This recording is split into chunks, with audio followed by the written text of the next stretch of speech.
정성산 TV를 애청해주고 계시는 모든 분들에게 진심으로 감사드립니다.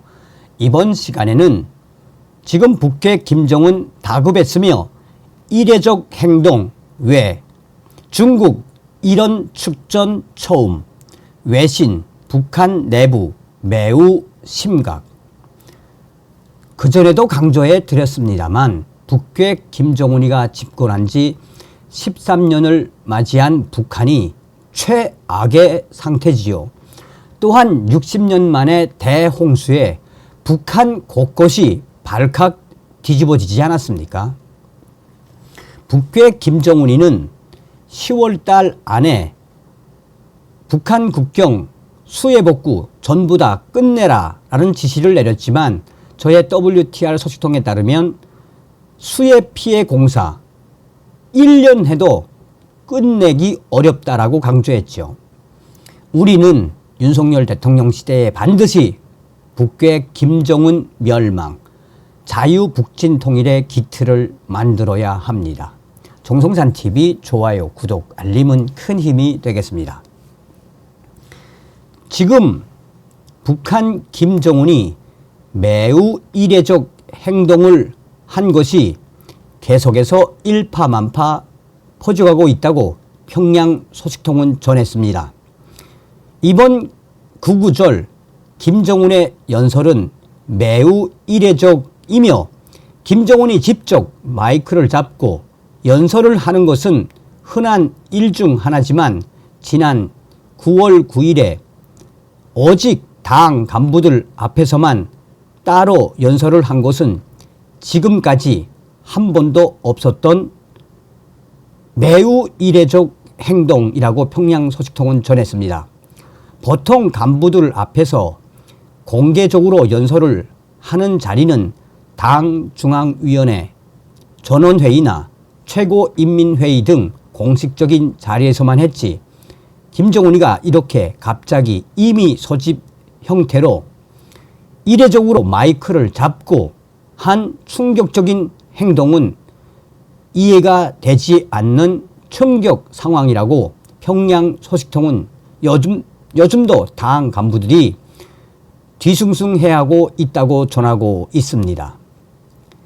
최근 북한 내부 상황이 매우 심각하고 특히 수해 지역 복구가 늦춰지고 있는 문제, 김정은이 작년부터 강조하고 있는 지방공업 발전이 생각보다 더디게 진행되고 있는 문제 등 산적해 있는 문제들이 많다 보니 북한 곳곳에서 불만이 터져나오고 또한 그 성난 민심을 달래기 위한 용도로 김정은이가 이런 깜짝 쇼를 했다라고 평양 소식통은 전하고 있습니다. 그만큼 이번 수해 피해에 민심이 부글부글 끓어오르고 있으며 이것을 달래기 위해 김정은이가 매우 이례적인 행동을 했다라고 평양 소식통은 강조하고 있으며 당 간부들도 얼마나 다급했으면 이렇게 구구절 연설까지 했겠나라며 이런 뒤숭숭한 분위기는 계속해서 이어지고 있다고 평양 소식통은 전하고 있습니다.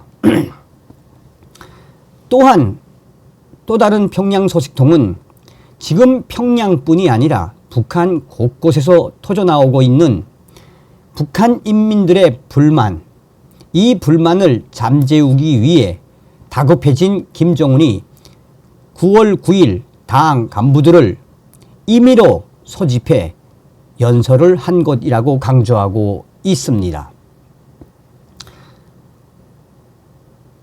구구절을 맞아 중국과 러시아가 보낸 축전도 지금 이슈가 되고 있습니다. 이번 북한의 구구절을 맞아 중국과 러시아 등 북한의 우방국 외교관들이 경축 행사에 참석했습니다. 그 경축 행사마저 최근 달라진 북중 관계, 북로 관계의 축소판 같았다고 소식통은 전했습니다. 보통 이런 날에는 각국의 대사가 참석하는 것이 관례입니다. 9월 9일은 북한의 국경절입니다. 그러나 중국은 왕야진 대사가 아니라 퐁춘타이 대리대사를 참석시킨 것으로 나타났습니다. 반면 러시아는 알렉산드리 마체고라 주북 대사가 참석했습니다. 중국의 왕야진 대사가 왜 불참을 했는지 이유에 대해 다양한 해석이 나오고 있습니다. 간단하게는 이제 본국으로 돌아가는 일정 때문에 미리 중국으로 들어간 것 아니냐는 해석도 나오고 있으며, 최근 냉랭해진 북중 관계 때문에 대사급이 아닌 공사를 보내 중국의 불만을 우회적으로 드러낸 것 아니냐는 해석이 나오고 있다고 평양 소식통은 전했습니다. 앞서 중국의 시진핑 주석 역시 북한의 구구절을 축하하며 보낸 축전에서 불편한 심기를 그대로 드러냈습니다. 보통 축전에 항상 앞부분은 조중 친선 우호 관계를 강조하며 북한과 중국이 혈맹임을 나타냈지만, 이번에는 그런 언급이 없이 아주 간략하게 소개를 했다고 평양 소식통은 전했습니다. 장기적 관점에서 북중 관계를 보는 것이 중요하다는 가르침까지 있었습니다. 즉, 현재 북한이 중국과 멀어지고 러시아와 급격하게 가까워지려 하는 모든 외교적 행위들이 장기적 관점에 근거한 합리적 판단이 아니라 눈앞의 이익에만 몰두하는 근시안적인 태도라는 것에 대해 중국 시진핑이가 강하게 말하는 것입니다. 이렇게 일방적으로 중국 시진핑이가 북한의 김정은을 가르치려 드는 축전은 처음입니다. 아마 그걸 받아든 북한의 김정은 역시 그 특유의 자존심 때문에 화가 많이 났을 것 같다고 평양 소식통은 전했습니다. 지금 현재 북중 관계는 합리성을 잃었고 감정 싸움으로 치닫고 있다고 평양 소식통은 전했습니다. 자, RFA 소식을 전달해 드리도록 하겠습니다. 자유아시아방송 RFA, 김정은 국내 상황에 강한 위기감 느껴. 앵커 마키노 요시히로 일본 히로시마 대학교 개건 교수 겸 아사히 신문 외교 전문 기자와 한반도 정세를 분석하고 전망해 보는 시간을 갖도록 하겠습니다. 북한 고위층도 금수산 태양궁전 참배 불참, 김정은 체제 이상 조짐. 앵커, 북한이 지난 9월 9일 구구절 정권 수립 76주년 기념식을 진행했습니다. 조선중앙통신은 기념식에 앞서 김정은이가 오진우 포병종합군관학교와 해군기지 부지, 선박건조시설, 제2경제위원회 산하, 국방공업기업소 등 각종 군사시설을 잇따라 방문한 사실을 기념식 전날 보도에서 밝히기도 했습니다. 자, 얼마 전 진행된 북한의 구구절 행사에서 주목하신 부분이 있으십니까? 마키노 요시히로 기자. 지금 김정은과 북한 고위층이 현재 국내 상황에 대해 강한 불안감이나 위기감을 느끼고 있다는 점이 부각됐다고 생각합니다. 무엇보다도 눈에 띄는 것은 김정은의 연설이었습니다.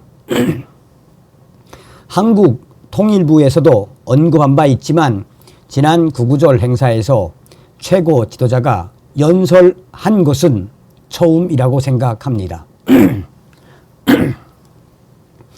왜 최고 지도자가 연설을 했는지를 살펴보면 많은 해외 언론은 김정은이가 북한 핵무기에 대해 언급했다고 보도했지만 사실 그 내용은 연설의 일부분에 불과합니다. 연설에서는 노동당의 지배가 올바른 선택이었다고 강조하면서 5개년 계획의 추진을 전 국민에게 호소했습니다.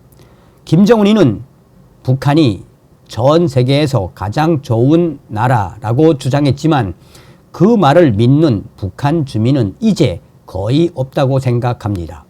그리고 김정은이는 5개년 계획을 달성하기 위한 구체적인 방법이나 수단에 대해서는 언급하지 않고 국민들에게 애국심과 충성심만을 요구하는 무책임한 태도를 보였습니다.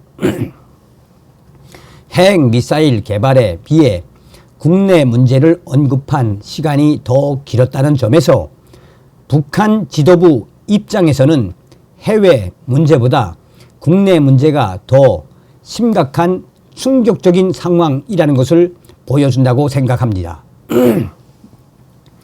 또한 김정은이는 대규모 해군 기지 건설의 위협을 보였으나 이는 실현하기 어려운 문제입니다. 북한은 공업 수준이 낮아 대규모 함정을 건조할 기술이 없기 때문입니다. 김정은이가 이런 식의 근거 없는 이야기를 계속하는 것은 북한 주민들에게 희망을 주어야 하는 충격적인 상황에 처해 있다는 증거라고 생각합니다. 또한 북한 내부 상황에 대해 매우 충격적인 것은 북한 간부들이 금수산 태양궁전을 참배한 점입니다. 그런데 김정은뿐만 아니라 김여정, 조영원 노동당 조직비서, 최선희 외무상, 현송월 노동당 부부장 등 참배하지 않았습니다. 이는 매우 이례적 일입니다. 북한은 원래 최고 지도자 외에는 모두 평등하다는 불문율이 있었습니다. 따라서 김정은이가 참배하지 않은 것은 이해되지만 다른 간부들, 특히 조영원, 최선희, 현성월처럼 로열 패밀리가 아닌 이들도 참배하지 않은 것은 좀 이상하고 충격적인 상황이라고 생각합니다. 이러한 예외적인 상황은 북한 고위층 권력 체제가 심각하게 흔들리고 있다는 징후라고 볼 수밖에 없습니다. 아마도 김정은이가 최고 지도자 이외에는 모두 평등하다는 불문율을 지키지 않고 불평등한 상황이 생기고 있는 것이 아닌가 생각됩니다. 이러한 충격 상황이 계속된다면 북한 권력의 부패가 심화하고 북한 권력 투쟁이 발생할 가능성이 매우 높아진다고 생각합니다. 북한 체제는 우리가 생각하고 있는 것보다 더 심각한 충격 상황에 빠질 수 있다고 생각됩니다. 자, 여기서 제가 이제 저의 내부 소식을 통해서 곁들이자면 여러분, 지금 이 대홍수도 대홍수지만 김정은이가 계속해서 간부들을 처형하고 있지 않습니까? 그러니까 이제는 국가 보위성 내에서도 반감이 터져나오고 있다고 저의 소식통이 전해왔습니다. 그 소식도 조만간 전달해 드리도록 하겠습니다. 다음 시간에 뵙겠습니다. 멸공.